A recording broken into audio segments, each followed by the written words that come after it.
Hey there, dividend growth stock investors. It's Colby the DGI Crab coming to you with a video in response to actually a few different viewers' questions. I've gotten a few emails here regarding my how I track my stocks and my positions in my own portfolio and what I think is the best methodology for doing that. Well, just as a short answer, you can track whatever you like as far as the data points that you think are the most relevant for your personal investing style.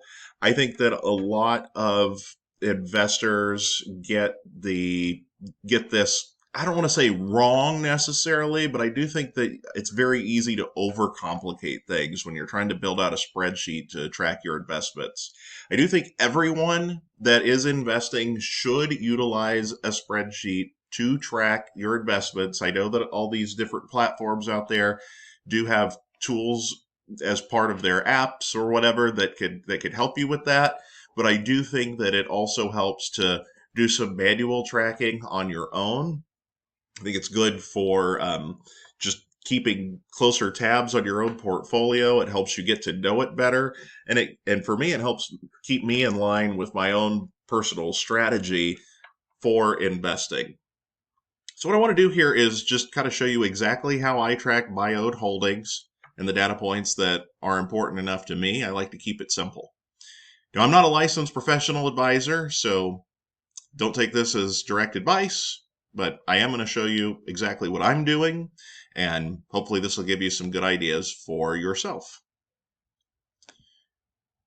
All right, so let's take a look at this here. So this is exactly how I break it down in my own portfolio.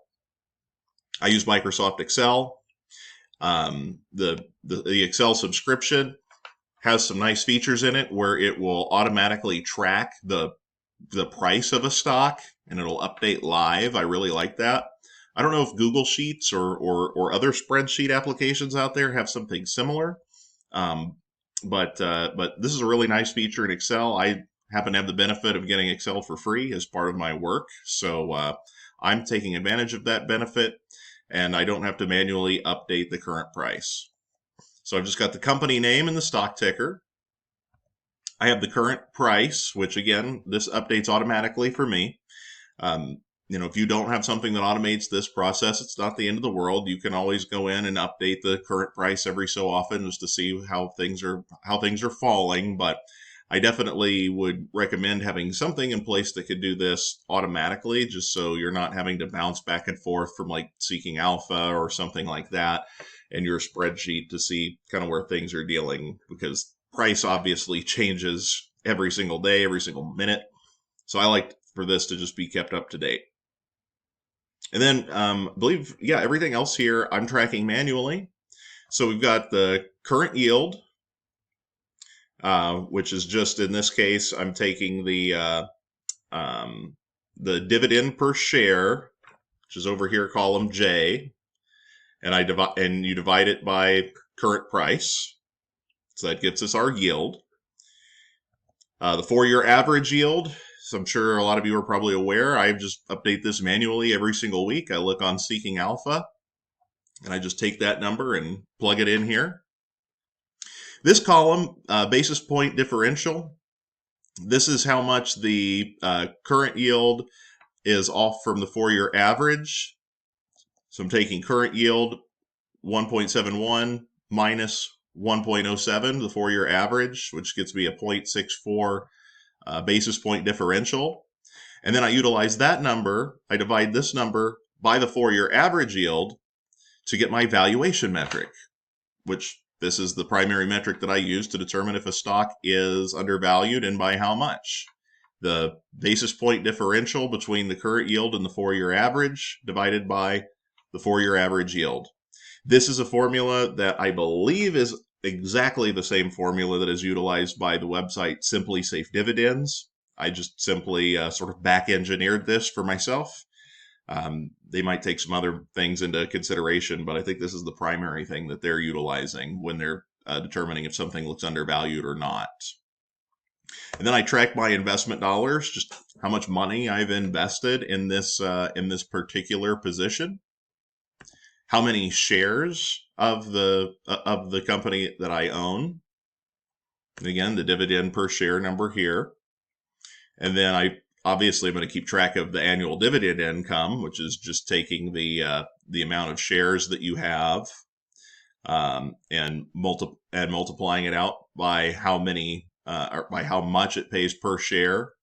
So shares times dividend per share, right? Pretty simple. I do keep tabs on the value of it just because I want at least some sort of a metric just to let me know if I'm up or down on the position. I'm not super concerned with share price. If I'm down technically on a position that I'm investing in, I'm not particularly panicked about it because I'm concerned with the annual income number and whether or not the dividends per share are increasing as expected. And then I do keep track of the payout ratio. I'll update the payout ratio maybe about once every 3 months or so. I don't update this all the time. I think about once a quarter, at least for me. I think that's about enough to kind of keep things in line. If in just doing my research, if I happen to notice that a stock's payout ratio looks way higher or way lower than what I remember entering on the spreadsheet last, I may go ahead and update that just so I can keep that in mind moving forward if the payout ratio starts to look like a problem. But that's that. That's really all that I'm doing here. It's pretty simple and straightforward, and that's the way that I like it. I don't want to make things overly complicated.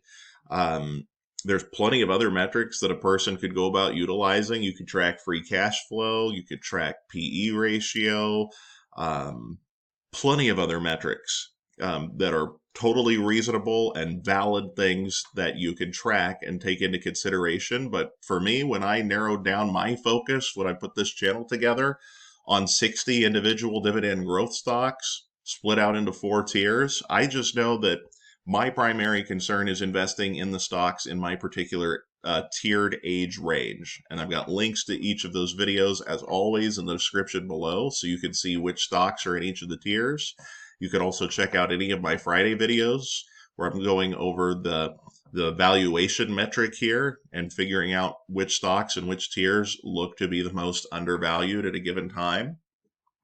And while I'm certainly not going to sit here and claim that I've got a 1,000 batting average, that I'm never incorrect on any of these investments, following this particular method of investing with safe blue chip companies that are fairly predictable in their performance, I think tracking the dividend yield versus the current day yield is the way to go, because the share price swings, they could be distracting. You could be tempted to sell out of a position if it goes up. You can be put in a position of panic if you start buying into a certain position and then the share price keeps going down. It can really make you feel like you've messed up or done the wrong thing. And really, for me, I'm just trusting that this valuation metric is not going to steer me wrong.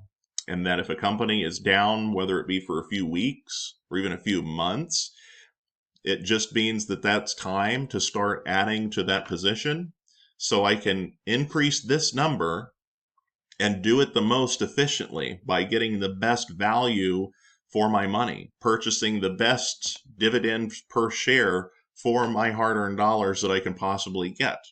Because not only am I trying to acquire safe dividends that I don't expect to be cut, decreased, whatever, that I expect that they will all continue to grow. I also am, from a share price perspective, at least hoping to do at least as well, if not better, than the S&P 500, because I'm drilling down on stocks that are within the S&P 500 and putting my money into them when they're down, all while simultaneously dollar cost averaging into the S&P 500. So for example, right now, Nike is one of the stocks in the S&P 500 that's been weighting it down for the last few months, but I believe that there will be a Nike rebound that happens at some point in time. Eventually, their shares will be overpriced for some reason, and at that point, I will just be hitting the pause button on that, letting my dividend reinvestment continue to gradually add to my position, and I'll be putting my hard-earned income into stuff that's on sale at that point in time, because there will be something else. There always will be some other good deal. So I'm just focusing on that quality, buying bargains when they're available and tracking them this way. Now, as far as like the amount of dividends that I've been paid out, I really don't keep tabs on that all that much because I'm not at the point right now where I'm going to be living off of my dividends. Um, all I'm concerned about is when a dividend gets paid out and reinvested, that my actual position or share price goes up. And I don't factor that into how much I've invested. So this column here, invested, does not include DRIP, dividend reinvestment. This is just money that I've put into it from my own income, my own account. And every time I get a dividend reinvestment that hits the account, I'm just looking at that as my invested capital has just more shares in it now than what I had before. You might say that that's a mistake, but the all of these apps, Robinhood, Webull, SoFi, Fidelity, you name it, they've all made calculating taxes and whatnot so simple. A lot of the times, if you're utilizing tax return software, you could just automatically upload all of your dividend information to that, and it's going to tell you exactly how much you got paid out on the year in dividends and what the tax implications are for that. And if you're not selling your shares all over the place and racking up, capital gains, then the tax part of this is really pretty simple. So I do just kind of separately at the end of the year, I'll go back and look and see how much I've gotten paid out, which I can find easily enough in my tax documents, and that just kind of gives me an idea of what my overall progress is. All I know is that this number, my total annual dividend income for all the stocks that I own, just continues to go up, because not only am I adding my investment dollars into them, but my dividend reinvestment's working for me, and the scheduled dividend increases on all 60 of these stocks are just coming through just as expected for the most part. So that's the video here, you guys. Like I said, this is about as simple and straightforward as I think that you can get. And as a dividend growth investor, these are the metrics that I care the most about. You can leave me your feedback in the comments below. Let me know if there's any other metrics that you like to track as well. But just don't put yourself in a position where you're having paralysis of analysis. That's certainly a weakness that I had, especially early in my investment career. Once you lock in on a strategy and you feel good about it and you're confident in executing that strategy, then it's really just all about stripping it down to the data points that are the most important to you and being true to that strategy. At least that's the way that I see it anyway. Let me know what you all think. Again, check out the links in the video description below. Take a look at the 4 tiers, see what stocks that I'm investing in, and I will catch you all on the next one. Let's keep getting that passive income.